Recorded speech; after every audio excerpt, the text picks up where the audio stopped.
काय होण्याची वेळच आली नसती ना. हो ना. हे पण काय गंमत आहे नाही. म्हणजे हा मणी इथे होता तेव्हा हा आणि याची बायको काय टेचात राहायचे ना. आपल्याला वाटेल ते बोलायचे, डॅडच्या पैशांवर मज्जा मारायचे. पण आता स्वतः कमवायची वेळ आली म्हणल्यावर याला डिलिव्हरी बॉय आणि याच्या बायकोला मेड बनावं लागलंय. शी बाबा. संचिता, भीक मागतायत का ते लोक? नाही ना. मणी डिलिव्हरी बॉय आहे. आणि समजा उद्या भीक मागायची वेळ आलीच या तिघांवर. तिघे? सुजित, तिघे कोण रे? असं काय करते संचिता? मणी, हा, त्याची ती बायको स्वानंदी आणि त्यांचं बाळ. हो. हा, हे तिघेही आपल्याला जर मॉम मंदिराच्या बाहेर भीक मागताना दिसले तर मी तर बाबा 2000ची एक नोट देईन त्यांना. हे तुझ्यासारखं असं टोचून बोलणार नाहीये संचिता. अत्यंत वाईट सवय आहे तुझी. प्लीज बदल. त्रास होतो लोकांना. ए सुजित, संचिताला काही बोलू नकोस हा. मणीवर ही वेळ आलीये ती त्या वॉर्डनमुळे. लहानपणी ह्याला टाकून नसता दिला त्याच्यावर डिलिव्हरी बॉय बनायची वेळ कशाला आली असती?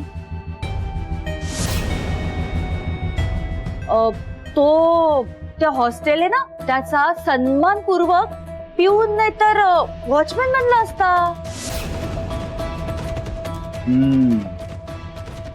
खरंय मम्मा तुझं. ए मणी, नाही म्हणजे ह्या तुझ्या प्रोफेशन मध्ये बरे पैसे मिळतात का रे? नाही, जेवायला वगैरे तुम्हाला वेळच्या वेळी मिळतं का? हे असं लोकांना डिलिव्हर जे फूड करतोस त्यातनं थोडं थोडं फूड काढून ठेवतोस आणि नंतर तुझ्या त्या कबाडखान्यात तुझ्या बायकोला घेऊन जातोस. प्लीज हे पार्सल घ्या, मला जायचंय. संचिता, बघू काय आहे.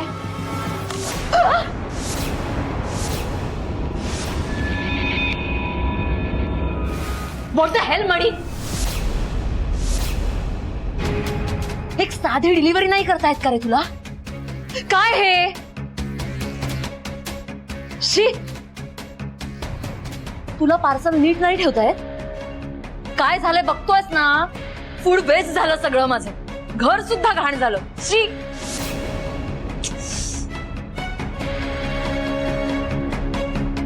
काय रे मणी, आत्ता कळलं असेल ना तुला? इतके वर्ष डॅडच्या तुकड्यावर जगणारा आश्रित होतास ना, म्हणून थोडा तरी रिस्पेक्ट मिळत होता, काम तरी होता हातात. नाहीतर तू ना डिलिव्हरी बॉय व्हायच्या सुद्धा लायकीचा नाहीयेस. शी बाबा. आता कोण क्लीन करणार आहे सगळं? मणी, आज मी तुझं ऐकून नाही घेणार. हे जे तू केलंयस ना हे सगळं तूच क्लीन करायचंस. काय ऐकू येत नाही? I said clean the floor right now. Sanchita, काय बोलतेस तू? मणी आपल्या घरातला नोकर आहे का? नोकर आहे का? नाही ना, तो डिलिव्हरी बॉय. आता कळतंय तुला? सुजित, आधी नोकरच होता ना हा. हा, सॉरी. हा हा हा. मग हे सगळं मणीच क्लीन करणार. चल लाग कामाला.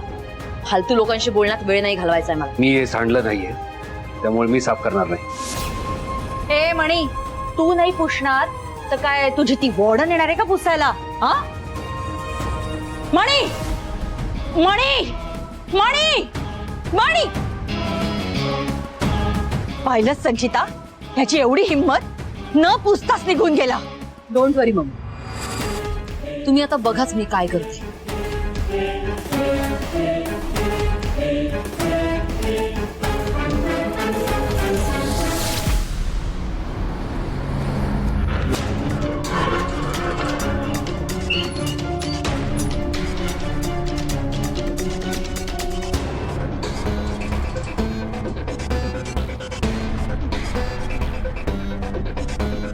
का चिडचिड करतोय मी? माझी चिडचिड व्हावी, मला त्रास व्हावा यासाठीच त्याने ऑर्डर केली होती. माझा अपमान करायचा होता त्याला. आणि मी चिडचिड करून घेतोय म्हणजे जिंकले ते. त्यांना हवं होतं ते साध्य झालं त्यांचं. नाही नाही, मी चिडणार नाही, मी शांत होणार नाही. मला चिडचिड करून चालणार नाही. बॉसचा फोन. यार. हा सर. हे काय नाटक आहे? काय झालं सर? हे पण मलाच विचार तू. अरे तुला नोकरीला लागून 4 दिवस नाही झाले आणि कस्टमर कडून तुझी कंप्लेंट आली आहे, तेही VIP कस्टमर कडून, की तू त्यांच्याशी खूप रुडली वागलास म्हणून. नाही नाही सर. तुझ्या हातून ती ऑर्डर खाली पडली आणि तू उचलली नाहीस, हो की नाही? हो. That's it. अरे कस्टमर कधीच खोटं बोलत नाही आणि VIP कस्टमर तर कधीच नाही. तुझी काही पर्सनल दुश्मनी आहे का त्यांच्याशी? नाही नाही नाही नाही नाही सर. त्या कस्टमरने फीडबॅक दिलाय आणि कंप्लेंट देखील केली आहे. सॉरी म्हणे, तुमचं हे असं वागणं कंपनीच्या पॉलिसीमध्ये बसत नाही. तुमच्यासारखे लोक आमचं नाव खराब करतात, त्यामुळे तुम्हाला या क्षणी आम्ही कामावरून काढून टाकतोय.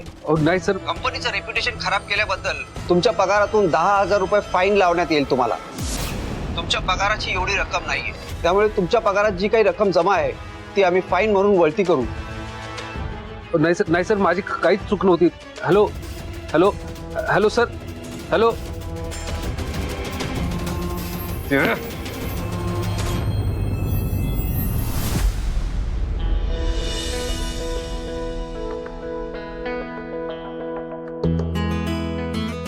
चला, माझी पहिली ऑर्डर पूर्ण झाली.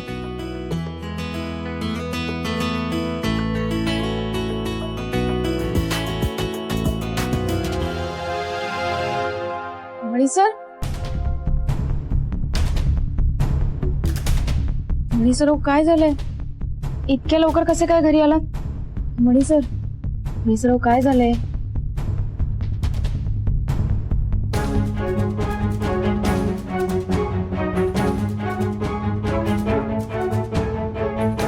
तुम्ही पाणी प्या आधी.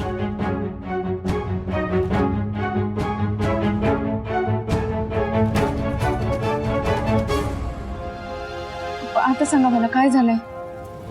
नाही काही नाही. कदाचित मला दुसरी नोकरी शोधावी लागेल. दुसरी नोकरी? का? काय झालंय? काही प्रॉब्लेम झालाय का? नाही नाही, प्रॉब्लेम नाही. प्रॉब्लेम काय होणार? माझंच मन लागत नाही. मणी सर, हेच कारण आहे की दुसरं कारण आहे?